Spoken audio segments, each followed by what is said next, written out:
So, good afternoon, everyone, and thank you for joining this session. My name is Dr. Doyin Olorunfemi, and I am the social media editor for the journal. And one of the things that we have done in trying to make the journal more visible and more appealing to you all is we've introduced this webinar series. We intend to continue it and as quarterly offers to everybody that engages with us on our LinkedIn page and other social media channels. So this is a third in the series. We did one on case studies, and my colleague James did one last quarter on how to be a peer reviewer, which was really useful as well. So if you missed any of them, please visit our YouTube channel, and I'm going to put the links later on and catch up with some of the discussions that we've had in the past.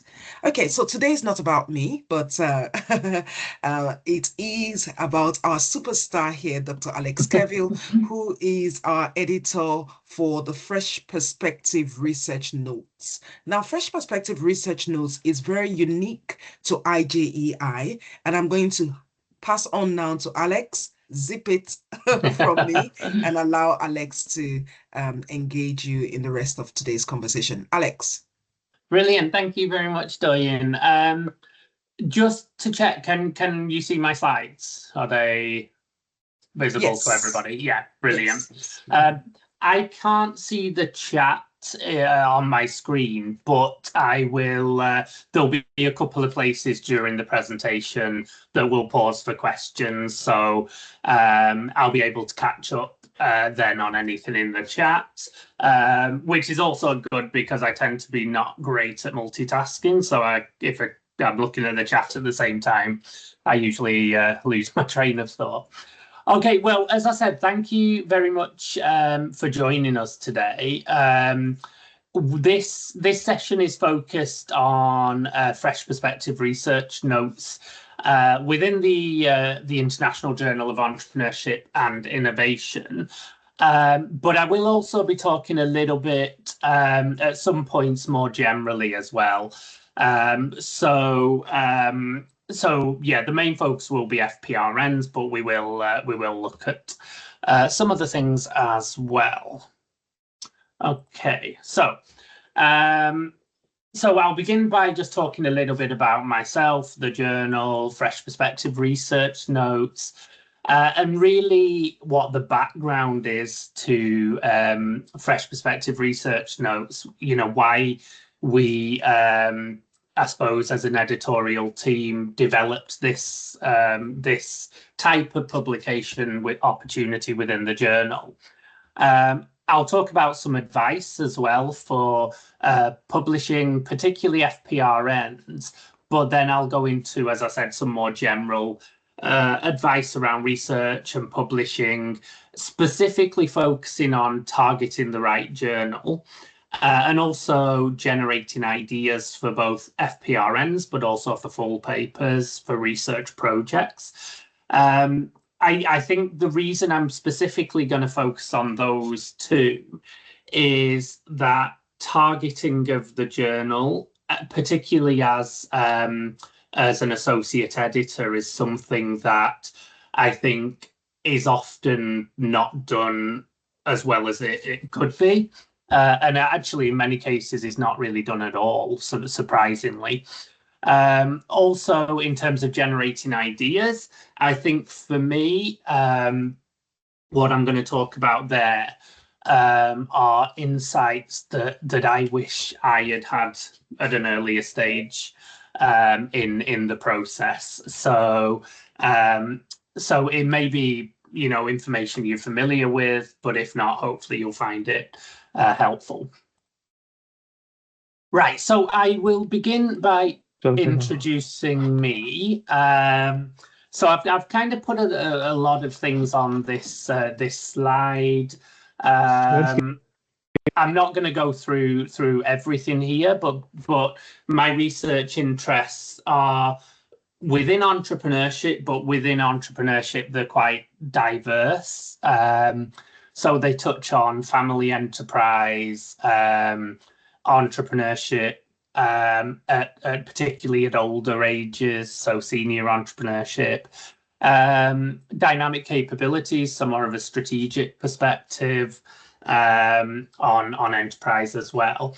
Usually I take a relatively psychological perspective, and something I try to do is, where it's beneficial to a research project, is to use some relatively innovative methodologies. So I focus on qualitative methodologies, and focus on trying to innovate or use innovative methods where possible.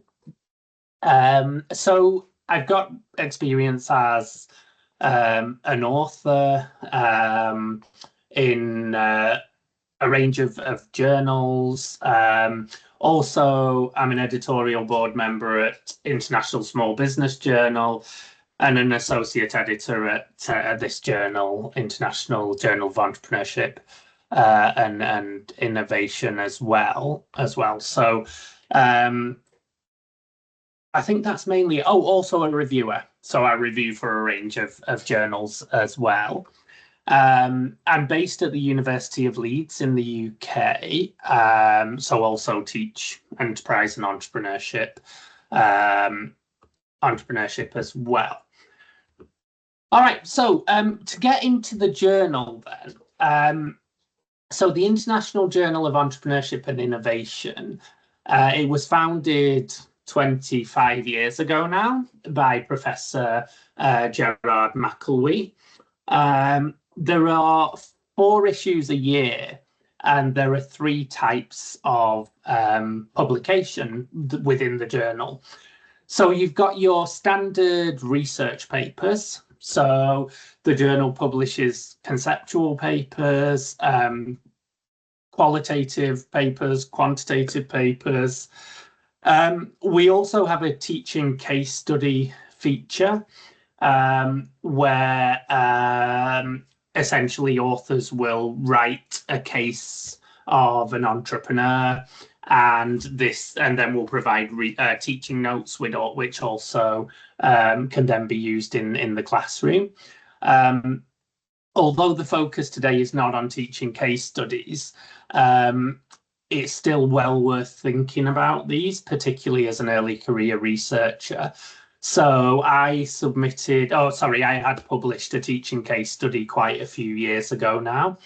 And the value in them is that you can get both a publication and a teaching resource at the same time. So basically the case study that I wrote up, I tailored it towards something I needed in my teaching, and I use it in a workshop on my module every year, my main module that I take.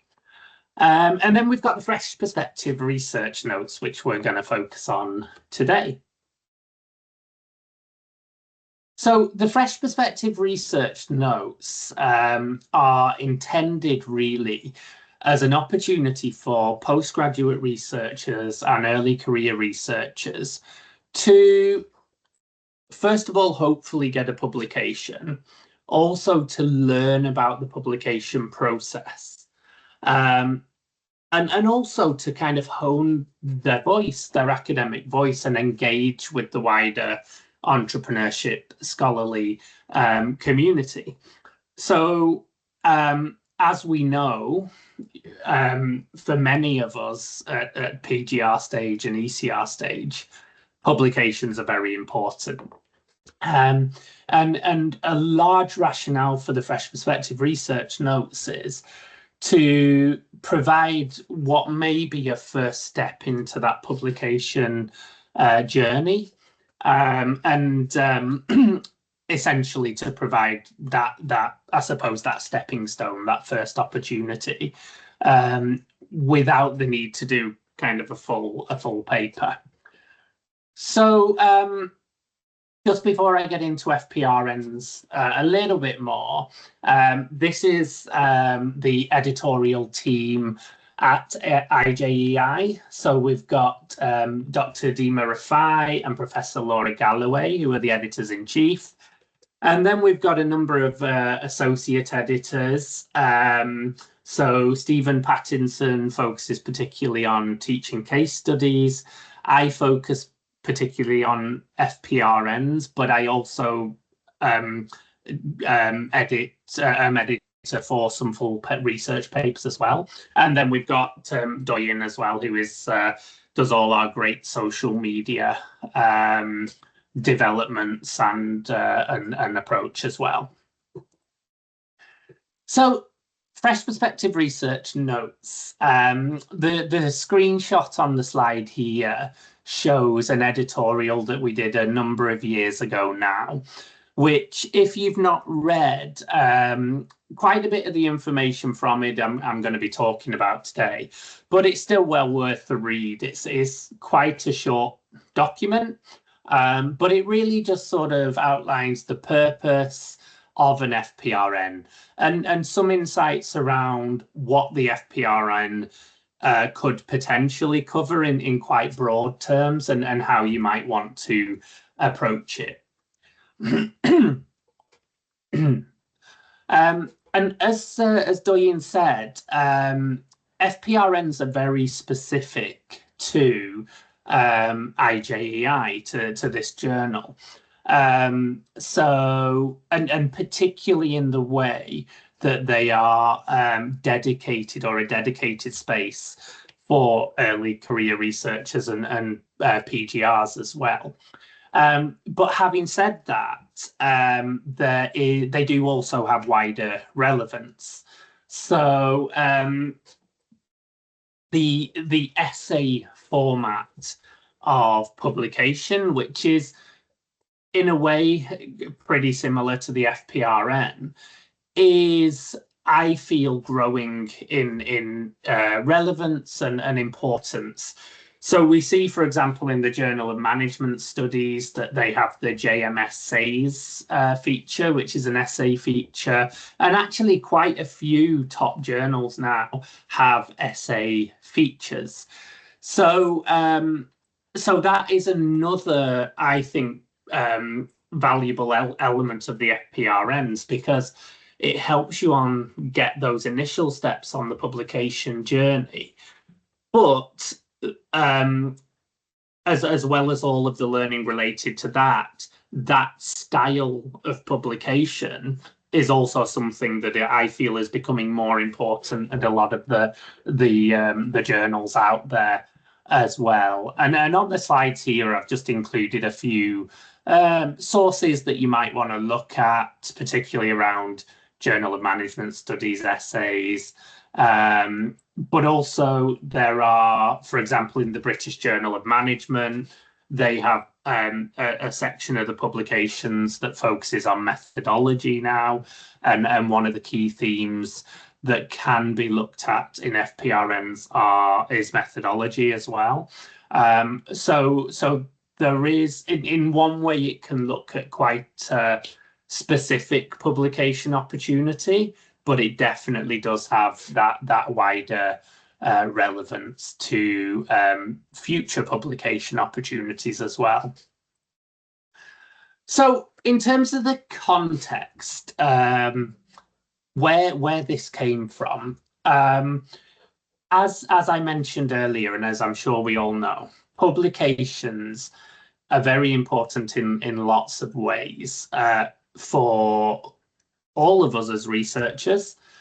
So they help gain visibility, they help gain legitimacy as well. So having publications out there gives you that legitimacy amongst the scholarly community, and also in terms of the job market as well.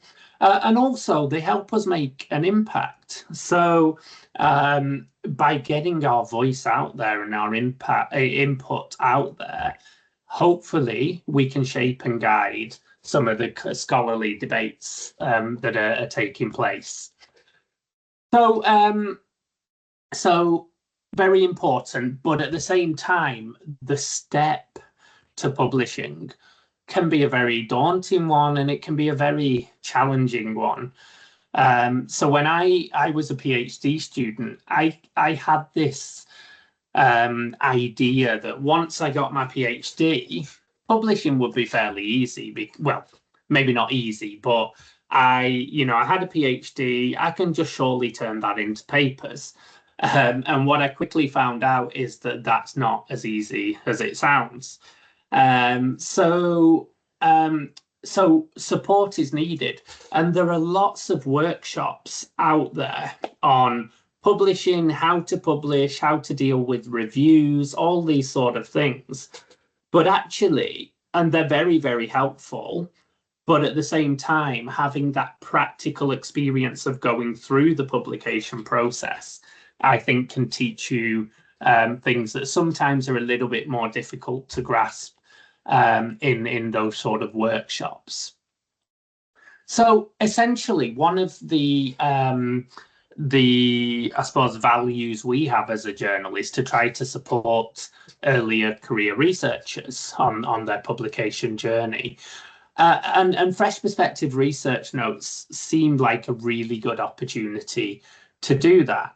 So they are pretty short pieces. So we're looking at around 2,000 words. And condition of Fresh Perspective research notes is that a PGR or ECR should be the lead author. But they can be co-authored with more senior researchers, for example, PhD supervisors. And in terms of when I say ECR, so early career researcher, we're not too strict on that. So often an ECR is seen to be within 5 years of getting their PhD. But we recognize that it's different for different people. So some people following PhD may go straight into a teaching focused role, in which case actually they may come back years later and be still in a way be an early career researcher because they're still looking for publications. So we're not hugely strict on that in terms of specific criteria, but you need to demonstrate that you are an early career researcher.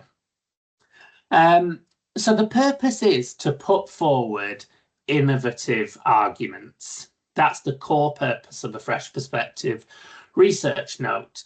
So this can be new perspectives, ideas, or concepts within the field, the scholarly research around entrepreneurship. They should be critical, so critiquing current theoretical or methodological themes or trends. And your author, if you were to write, your voice, if you were to write an FPRN, should be at the forefront. So we're not relying on empirical data. In fact, if you present an empirical study, that is not going to be accepted as an FPRN. You may want to use some brief examples from empirical data, but we certainly wouldn't be looking at like a methodology section, analysis, etc. So so your voice is at the forefront and in a way not hidden too much behind data, but also references. So we get some FPRNs that are actually quite citation heavy, and that works in some contexts. But my advice generally is to try to keep citations quite limited because we want to hear your voice. And yes, you will need citations to support your points sometimes, but you can also use examples and other ways to build your arguments. So your voice is really important. And this ties into another reason for developing this FPRN feature, which is that as PGRs, as early career researchers, you guys are often doing research that is at essentially the cutting edge. You're doing things that are fresh, and often you're coming into to scholarship publications, etc., with a fresh perspective. You've not been institutionalized, if that might not be the right word, I don't know, but by the system. So what I would advise is try to be innovative, try to be provocative with your arguments, because the focus for FPRNs is not on a theoretical contribution, it's on stimulating a reaction in the reader and stimulating debate amongst the reader. Okay, so if you were to write an FPRN, once it is submitted, essentially the FPRN will come to me. I will read it and see whether I think it's ready to go for review. If it's just not going to be appropriate, then it will be rejected. For example, we sometimes have submissions that would be much more suitable to be developed as a full paper. If it's something that I think has potential but is probably not quite ready to go out to review yet, then it may be rejected, but with the opportunity to make changes and submitted as a new submission. Or alternatively, it might just be sent out to review. So in terms of the review process, we generally aim to have one senior researcher, scholar, often somebody from our editorial board, to be one of the reviewers, and then a more junior researcher to be the other reviewer. So there's usually two reviewers. And again, this is sort of tying into the philosophy of supporting early career researchers, because we also recognize that early career researchers, PhD students, generally need experience in terms of doing reviews as well. So it's a good opportunity to learn that as well, which is going to be important as a researcher and publishing, because usually there's going to be an expectation that you will review for journals you're looking to contribute to, for example. And then hopefully the FPRN enters the revise and resubmit process until hopefully everybody's happy and it gets accepted. And it might go through a few rounds, 1, 2, 3 rounds of review, but then hopefully it'll be an acceptance. So in terms of what an FPRN might focus on in quite broad terms, in a way it's a little difficult to say specifically, because the nature of FPRNs is that they should be innovative, unique arguments that are potentially provocative. So it's difficult to kind of say these are the topics, because then we are kind of forcing you into particular areas, which would sort of defeat that point. So I kind of categorized it into 3 broad areas that usually an FPRN is likely to focus on. And all of the ones that we've published so far have always fallen into one of these categories. So the first is topic, or what I've termed or called topic. And this is really about looking at what is researched within entrepreneurship broadly. So are there any particular subjects or theories that you feel should be being researched but are not? And then, your FPRN could be based around putting forward an argument that it should be researched, or it should have more prominence within entrepreneurship. So perhaps there's a theory or a topic from another discipline, let's say psychology, for example, that you feel would add value to entrepreneurship scholarship. That could form the focus of an FPRN. Alternatively, there might be a topic or a specific theory or concept that's pretty dominant within entrepreneurship, to the extent that it's kind of a little bit unquestioned. And you might feel actually this needs to be critiqued more. And again, that could form a focus of an FPRN. The next general category is methods. So this could be critically reflecting on, again, established dominant methods or methodologies within the field. So I suppose an example of this in terms of qualitative research could be interviews. Interviews are overwhelmingly used, but actually, are there better approaches we could be using? We had an FPRN recently that was accepted, which was taking a quantitative perspective and was arguing for a new variable that should be measured, which was venture survival rather than venture growth, venture, profitability, all that sort of stuff. So it's about looking at, okay, what's established, but actually, is that right? Could we be doing things differently? So it might be that you put forward an innovative research method, a new one. So there's a screenshot here, which is one of the FPRNs we published around, which really created a case for more focus on ethnographic and autoethnographic methods in identity research, specifically the link between behavior and identity. The other potential approach within this area is around actually experiences of applying particular methods in practice.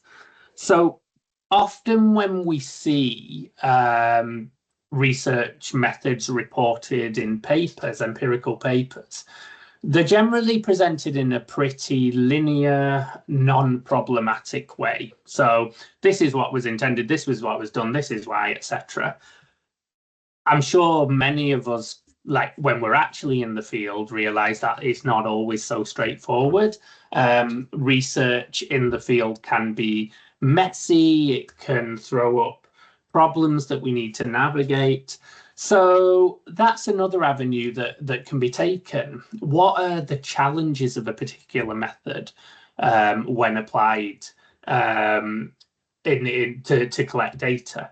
So again, there's a screenshot here of one of the early FPRNs that was published, and that focused specifically on research methods within fragile contexts, drawing on the author's experiences and recommendations based on those. And then the other broad category is more generally about scholarship within entrepreneurship. So this could be particularly a critique of established conventions for publishing entrepreneurship research. And specifically, you may want to take a PGR stroke ECR perspective on this. So how do these conventions help or hinder early career researchers or PGRs, for example?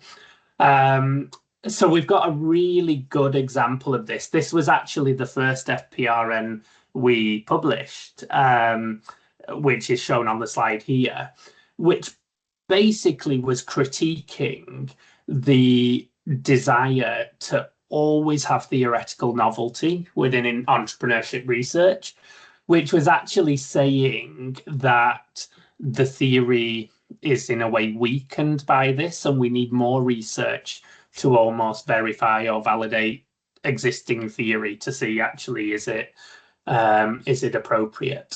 So again, this is an angle, and I think ECRs and PGRs are often in a very advantageous position for looking at scholarship conventions within entrepreneurship research and thinking about actually what are the limitations here, what could be done better. Okay, so however, these are generally the broad categories, but obviously since we're asking for innovative arguments, you may have a different area of focus, and if that could add value to entrepreneurship research, then great. So if you have an idea that doesn't necessarily fit into any of those boxes, don't assume it's not going to work. The best thing to do would probably just be to drop me an email and see whether it's something that could be appropriate. One other thing to mention is that within the journal, we don't tend to publish papers or FPRNs around entrepreneurship education. So that's obviously something to bear in mind as well. So what are the benefits of FPRNs? So I've spoken about why we developed this feature, but actually what does it offer? So I think for PGRs and ECRs, it gives you a voice. It gives you a potential publication opportunity. It gives you a chance to engage with the research community. And as I mentioned earlier, it gives you insights, particularly experiences of the publication process as well. So a typical example, but what are you going to do if you get two reviewers who say completely opposite things, for example? Hopefully the editor would steer you. But those sort of things, you know, that you might hear about in a workshop, but actually how do you deal with it when it happens? And there's lots of benefits for the wider entrepreneurship research community as well. As I said, early career researchers and PGRs are often, you know, really doing contemporary research. They have fresh perspectives and insights that more senior or established or longer, you know, people with longer in research may not see or may not experience. So there's a lot of value there for the wider community. So I'm going to talk just quickly about a few pieces of advice, and then I'm going to pause for any questions at that point before then going on to some more general advice and talking about ideas and how you can think about them. So in terms of FPRN specifically, my first piece of advice would be, don't be afraid to be innovative and provocative in your arguments. That's what FPRNs are there for. They're to stimulate a reaction in the reader. They're to lead to debate and discussion. And I know that can be very, what's the word? It can be kind of nerve-wracking as an author, probably particularly as a PGR or ECR, because you don't know how people are going to react to them. But actually, that is a large part of the value of FPRNs. And yes, people might disagree with what you write, but if you put forward a, you know, well-informed argument, that's fine. You know, people are always going to disagree. And as I said, you're in a great position that you have these innovative and fresh insights. Another thing is focus on one argument if you're doing an FPRN. We quite often get FPRNs that are trying to do too much. There's not a lot of words there, so just keep it focused.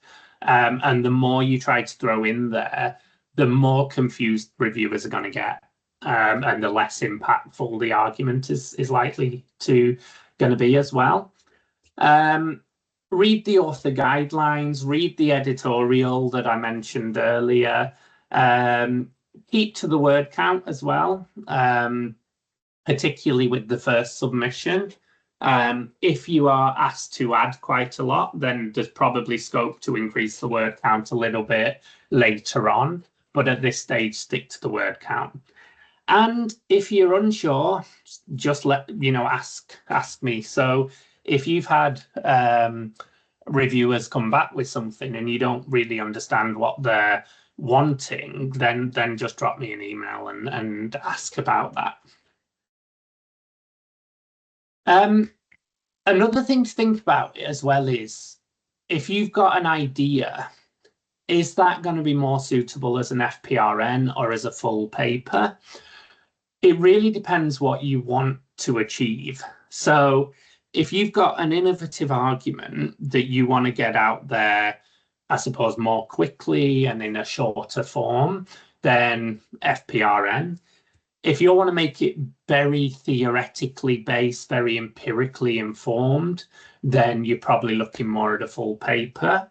And methodologically as well, methodological contributions can be suitable definitely for full papers. I've had a few methodological papers. But if it's more of a kind of, a shorter snapshot or insight into a particular method, that again, you don't really see the value in extending that further and making it incredibly robust and in terms of being informed by other literature and things, then again, probably an FPRN in that case. And think about how creative, how innovative do you want to be? So FPRNs are there to be innovative with arguments, and papers are and should be, but and it depends on the journal.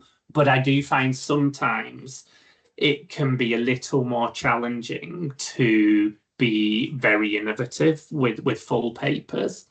I was listening to a very experienced scholar recently who said something quite interesting, which was with children, as we know, children are often very creative, and as they grow and as they get socialized, we knock a lot of that creativity out of them.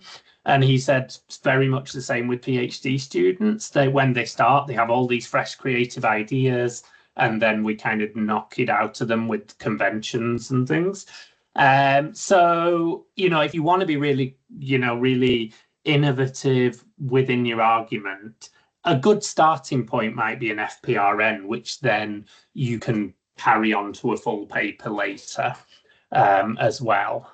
But as I say, it does depend on the journal. And at IJEI, we do tend to, I suppose, pride ourselves on being open to innovative arguments in full papers as well. So yes, but just something else to consider. Okay, so at that point, I don't really know how we're doing. Oh yeah, we're okay for time. So I was thinking if we perhaps pause for questions at this point, and then I'll carry on with the rest after those. Okay, well done, Alex, and thank you so much. Bang on time, halfway through. There's a question in the chat for you actually, and it says, what is usually the average turnaround time for FPRN paper to be published from submission? Yeah, so that's unfortunately a very difficult question to answer, because a large part of that depends on the reviewers and how long they take to review. We do ask reviewers to return their reviews within 4 weeks, but it doesn't always happen. And I suppose particularly with always trying to have a senior or established researcher as a reviewer, often they're very busy, so it can sometimes go beyond that.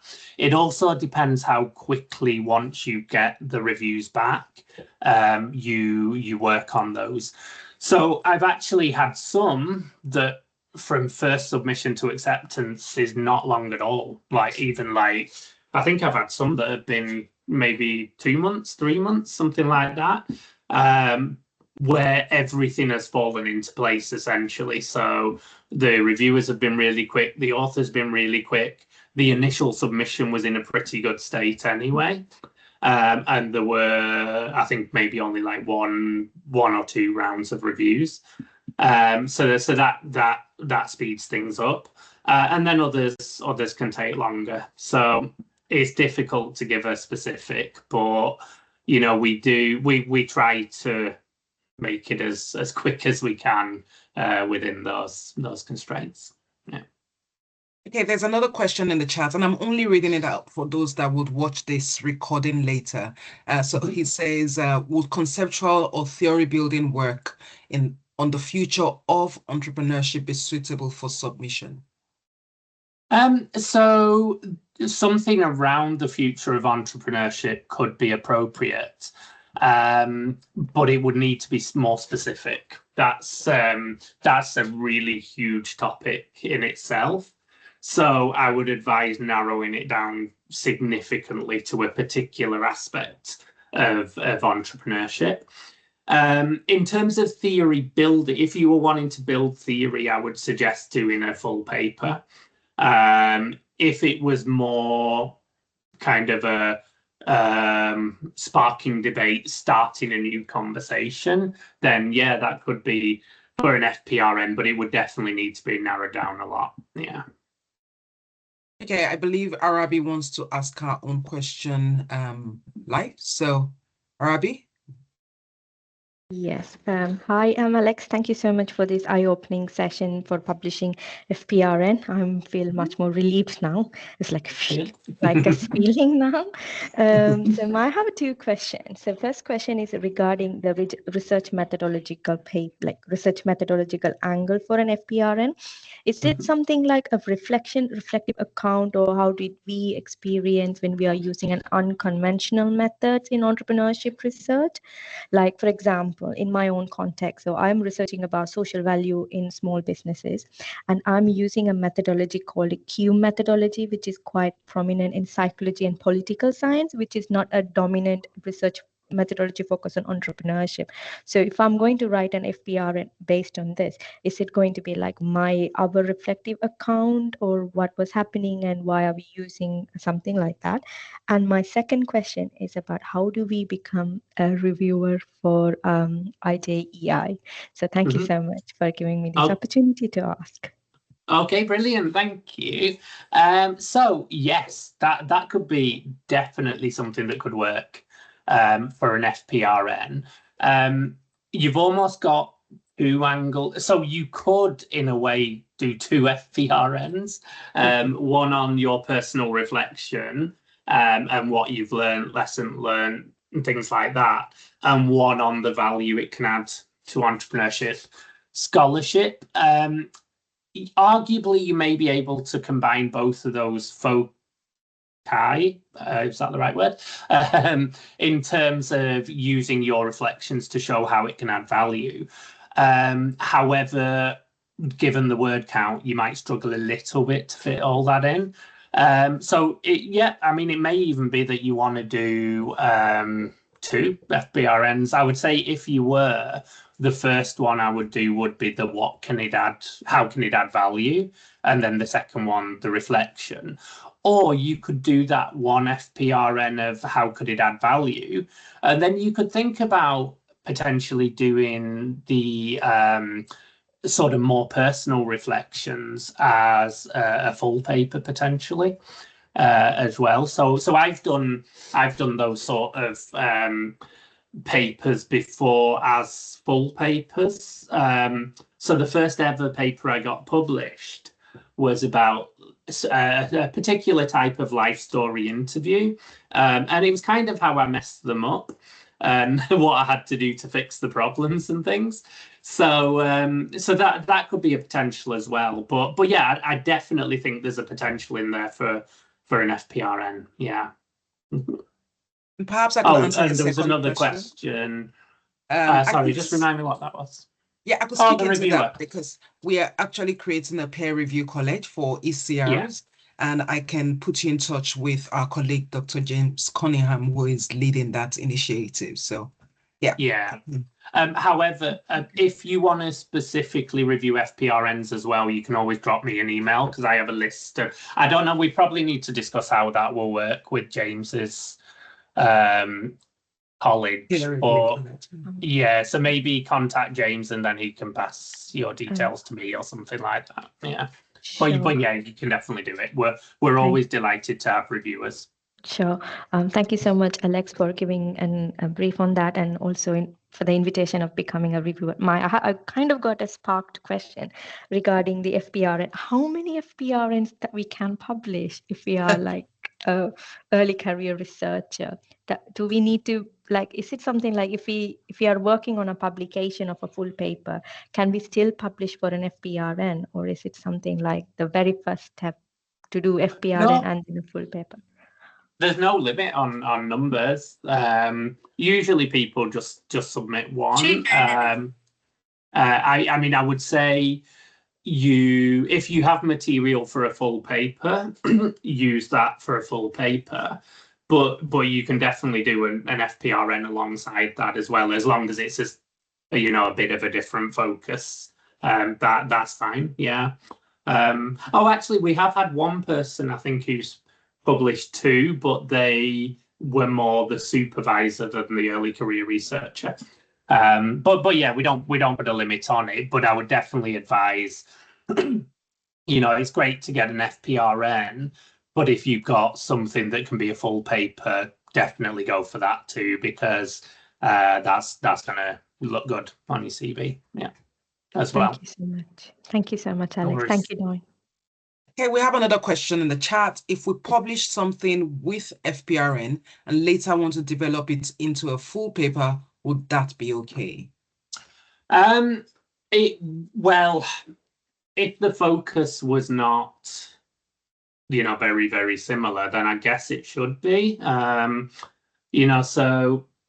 in in the case I mentioned about the methodology that we were just discussing, if you produced an FPRN, which was kind of, taking the initial steps for arguing how it may add value, and then you did a full paper later that was a reflection on the practicalities of using that method, and I suppose a more specific how it can add value based on those specific experiences, then I don't see why that would be a problem.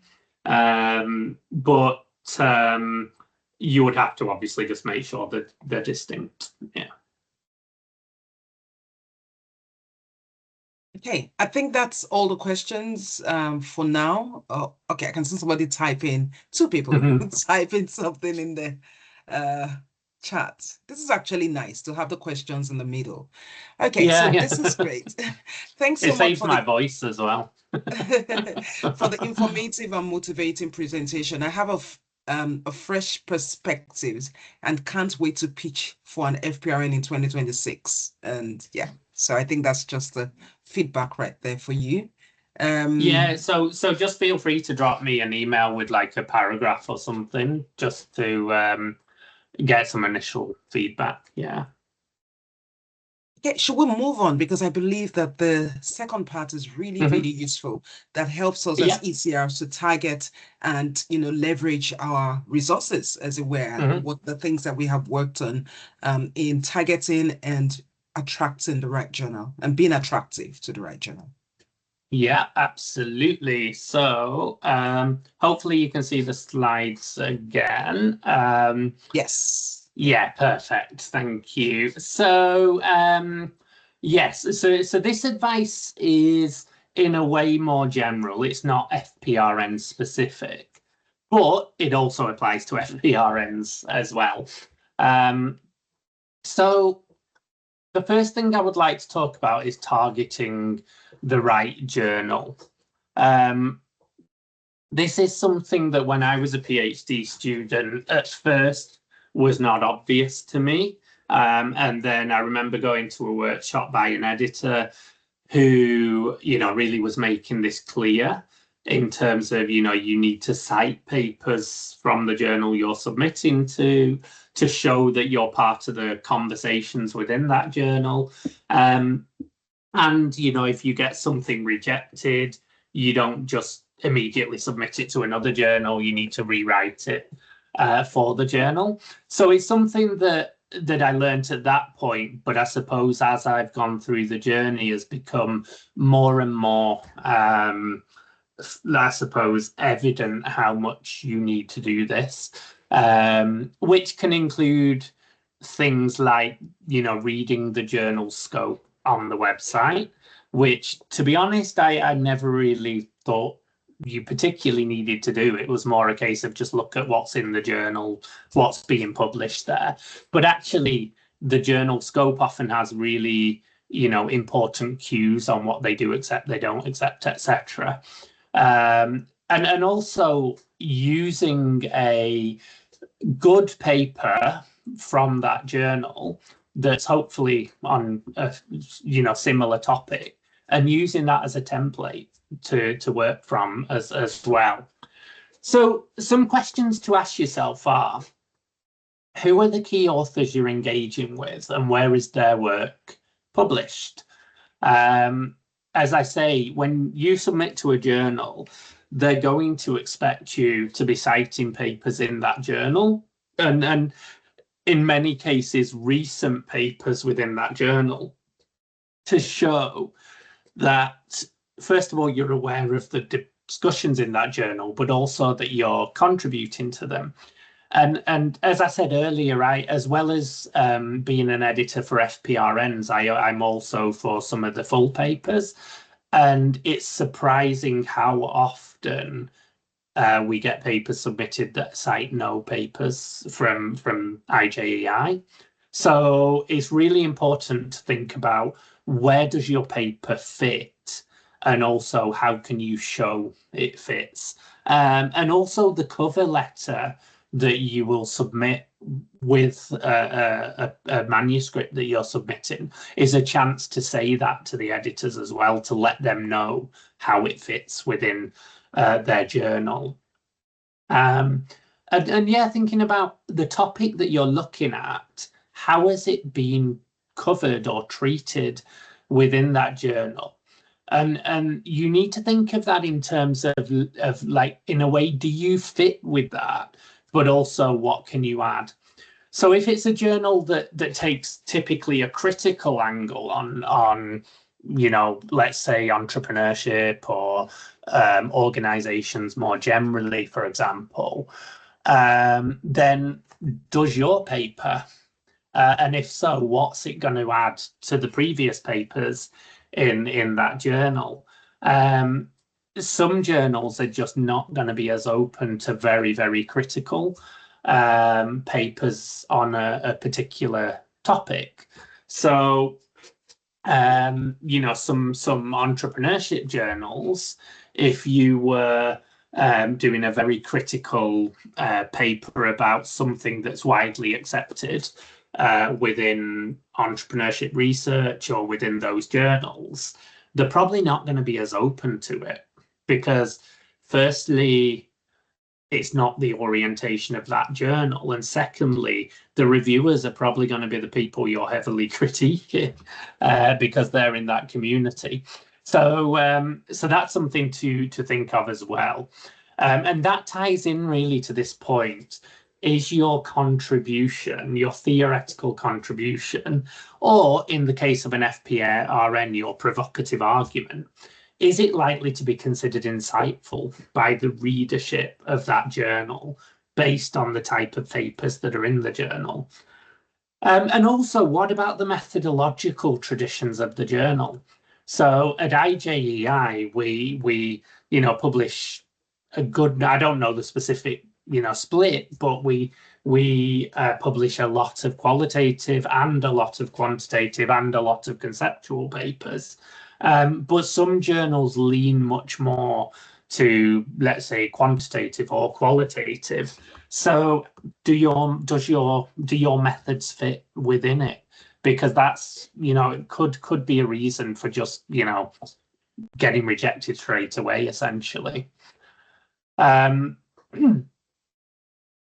kind of mentioned about connecting with the main authors and theories in the journal, making sure your topic fits the scope of the journal.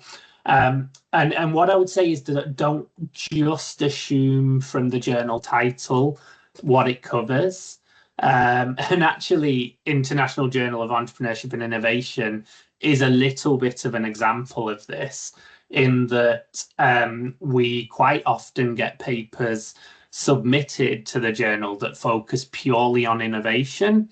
And actually, we don't really publish those. When we mean innovation, what we mean is within an entrepreneurial context. So actually, for some people, the title of the journal might be considered a little bit misleading in the fact it has innovation in the title. As I said, pick a good recently published article in your topic area as a template. Make sure you cite articles from the journal that you're submitting to, and really crucial, make sure that your formatting fits the journal's requirements. So I'll give you an example here. There was a manuscript submitted, I don't know, a while ago now, that came through to me to be the associate editor for. The instant that I looked at the abstract, I knew that that paper had been submitted to another journal previously and most likely had not been rewritten. It had just immediately been rejected and submitted to ours. And the reason I knew that is because the abstract followed the Emerald structure, which is where you have the different subheadings that you need to complete, like method, originality, etc. So my assumption there is that the paper has been rejected from most likely International Journal of Entrepreneurial Behaviour and Research, which is an Emerald journal, and just immediately submitted to ours. And that assumption was heightened given that no papers from our journal were cited. So just be aware of those formatting requirements, because instantly then, I am thinking, firstly, the authors have not really tried to fit this to our journal, but also it's going to be very questionable whether it fits to the journal. So it's not a good starting point. So I really wanted to talk about targeting the right journal, because it is something that we often hear. But actually, it's something, as I think I mentioned earlier, that it's quite surprising how often it's not done very well, or even not done at all. I think being in the associate editor position has opened my eyes to how often this is not done, when I kind of previously assumed everybody did it. So it's very important. And then the final thing I wanted to talk about really was generating ideas.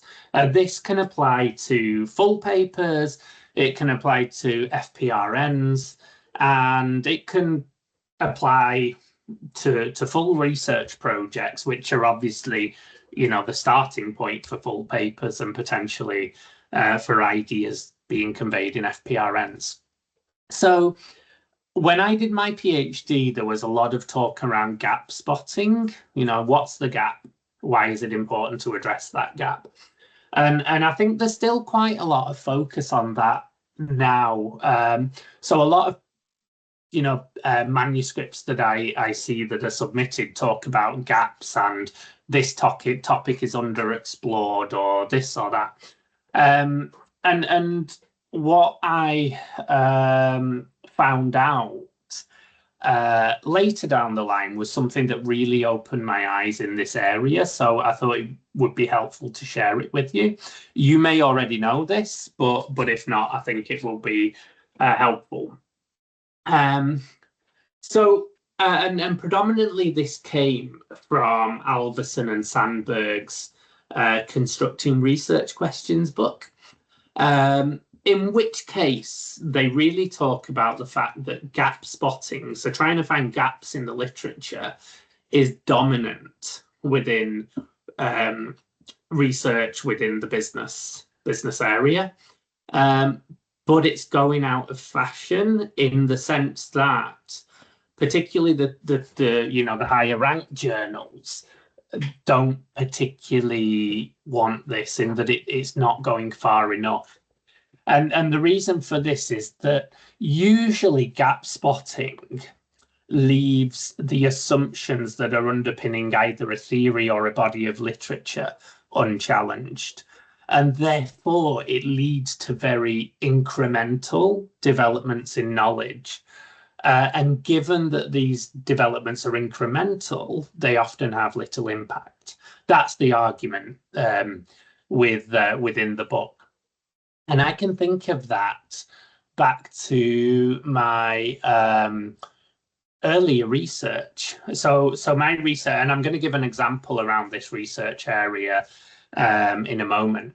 But my PhD research focused on dynamic capabilities. And essentially, I mean, the starting point was to understand dynamic capabilities in micro firms, so very, very, very small firms, which is obviously not a theoretical gap, it's an empirical gap.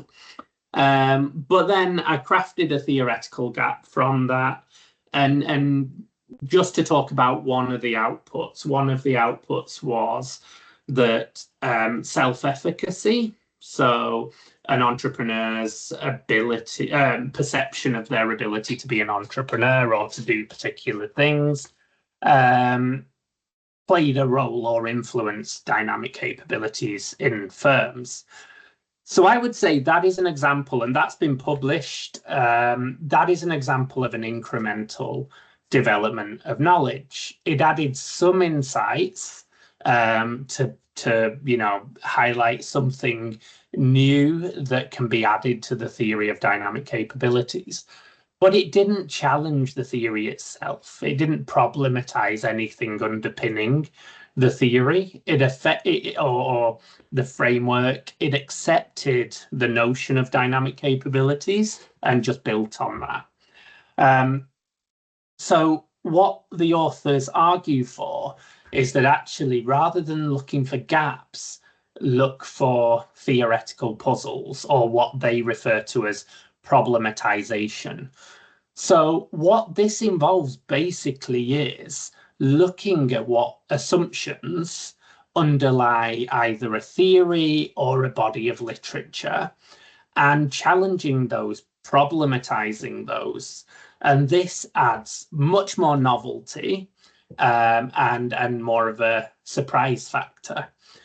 So taking something that has been unchallenged potentially for quite a while and challenging that, problematizing that, can be a really good starting point for research that is going to be impactful and informative.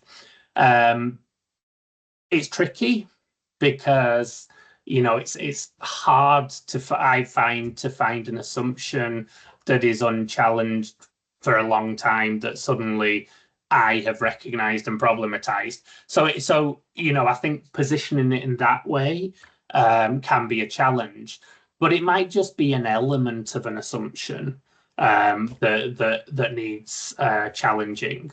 And this is obviously a gap in the assumption has presumably not been problematized or challenged before, but it's more than just a gap. It's an impactful theoretical puzzle. So I'm going to just provide an example, which is really from the topic I focused on, the theory I focused on in my PhD. So it's a little bit dated now, but I just thought it provided quite a nice example.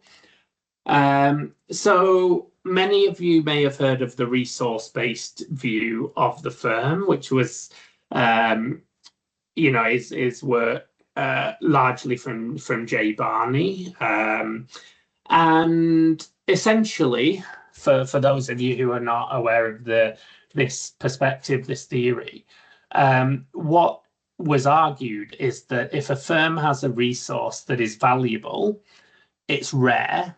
So, not many firms have it.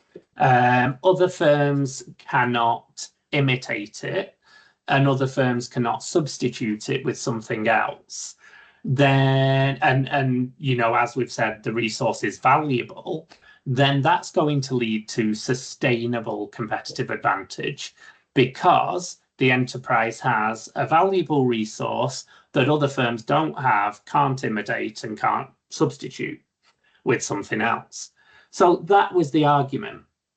And that is a core assumption, a core, I suppose, overview of the resource-based view. But then came the question, what if the external environment changes in a way that means that the resource is no longer valuable, or means that the resource now can be substituted, or whatever it is? So what that identified was that the notion of these VRIN, as they call them, resources, is based on an assumption that the environment is stable, that it doesn't change. And if that's the case, it will lead to sustainable competitive advantage. But if the environment changes, that competitive advantage is not actually sustainable necessarily, because the resource may no longer be valuable, or something else can replace it. So challenging this assumption led to the dynamic capability approach, which basically was how a firm, looking at the ability of a firm to change its resources as the external environment changes. So that was introduced by Thies, and the argument again then was that this leads to sustainable competitive advantage, because as the environment changes, a firm can change its resource base to still be competitive in that new environment. So that's a very quick overview, but I think it's a good example of taking a core assumption and challenging it, problematizing it. And that is a very big step in knowledge, and it's a very influential approach, framework, the dynamic capabilities framework. So that's had, probably now about 60,000 citations, whereas my paper that identified self-efficacy as part of dynamic capabilities has definitely not had 60,000 citations. So so I just wanted to introduce you to this as an approach to formulating research ideas. And this can be used for an FPRN. What a starting point could be: what are some of the unquestioned assumptions within a particular body of entrepreneurship research, or within a particular theory that's used in entrepreneurship research, or with a particular method that dominates within entrepreneurship research? And your FPRN could be based on problematizing that, challenging that assumption. So the authors, Alverson and his co-author, Sandberg, they produced this chart. So basically saying, if you don't challenge any assumptions, the likelihood is the research findings or outcomes will be fairly obvious. If you challenge a few, that's interesting. If you challenge too many, that's absurd. It's just not going to work. For an FPRN, you would only really want to focus on challenging one, given that they're quite narrow in focus. But I think even for full papers, I believe it's usually enough. And I would really advise you to read the book, because they talk through the process for problematizing assumptions, which I've put on the slide here, but I'm not going to have time to go through it all. But I would definitely advise you to take a look, because I think it gave me a different perspective on how to come up with interesting ideas. So just to finish up before any final questions at the end, it's just a call to action, really. So I would just encourage you all to try to develop an idea for a fresh perspective research note. And if you do, feel free to just put it in a paragraph and email that through to me, and I'll give you my thoughts. And also, for any of you who would like to review Fresh Perspective research notes, I've put here to email me, but maybe email James, which hopefully Doyen can give you his details. And then, you know, if you mention you would like to review FPRNs, then he can pass your information on to me. But I do think the FPRNs are a really good opportunity. They can be, you know, fairly quick wins in some cases as well, and a good step to publishing. So I would encourage you, try to develop an idea. You may want to use this problematization approach. You might want to think about, you know, what are some of the current issues. You know, we've had a few FPRNs submitted, I think 1 or 2 published around AI, for example. So, you know, thinking about modern phenomenon that are taking place and then tying that into maybe a theoretical angle or something like that. There's lots of opportunities out there, but before you write a full piece, which may not fit, as I say, feel free to email me an overview. Okay, so that is all of my slides. So again, I don't know how long, we've got about 10 minutes. So again, any further questions, just let me know. Thank you so much, Alex. Yes, that was so insightful. I'm sure everybody agrees. Thumbs up if you agree that that was so good, right? Don't worry, we'll send you the feedback forms as well as the slides, the session slides after this after today. Okay, so just give me a couple of days to send that to you. So does anybody have any more questions? I've put James' email as well in the chat and a suggested subject line just so that he can pick it. Like one of the things that Alex has mentioned is that people are really, really busy, especially senior academics. So it would help if he knows what the email is about straight away. Okay, so any questions? Okay. Yeah? No. Okay. Oh, okay. Does it have to be a UK context? Interesting. No, not at all. No. No.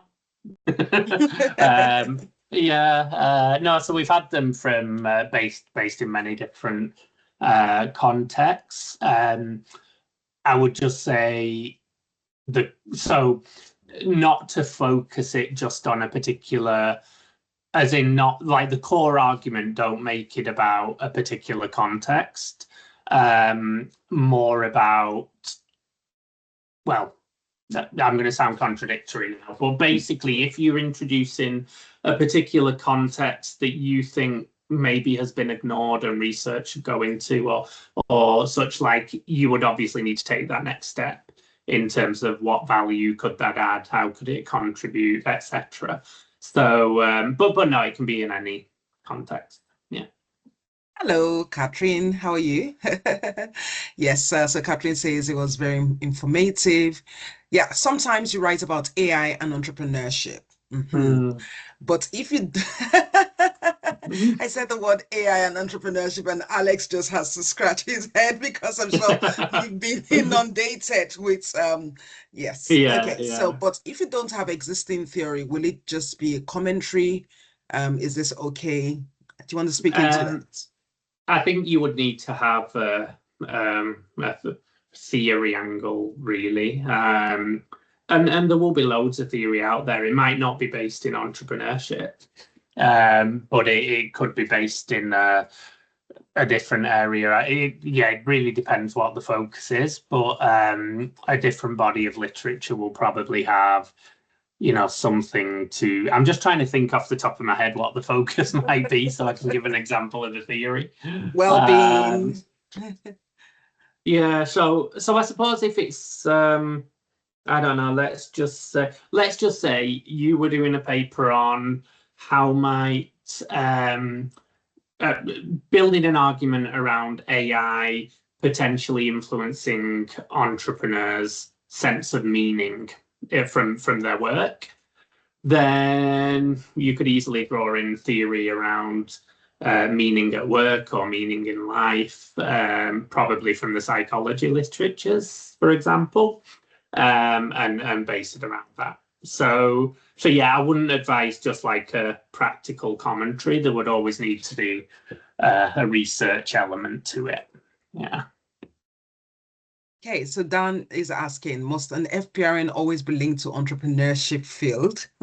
I ask this because I'm not in the entrepreneurship field, but I'm interested in arguing why researchers should incorporate the dialectical perspective in research rather than approaching it from a static perspective. Yeah.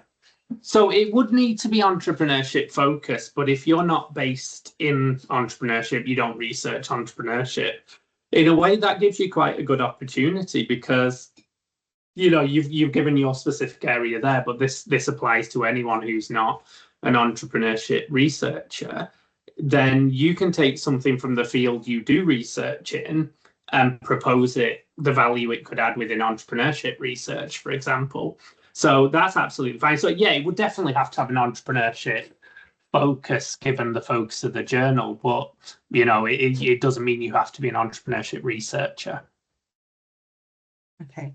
So what are your views on, sometimes when you're doing a PhD and then there's just so much data and so much that you have read that you want to put somewhere.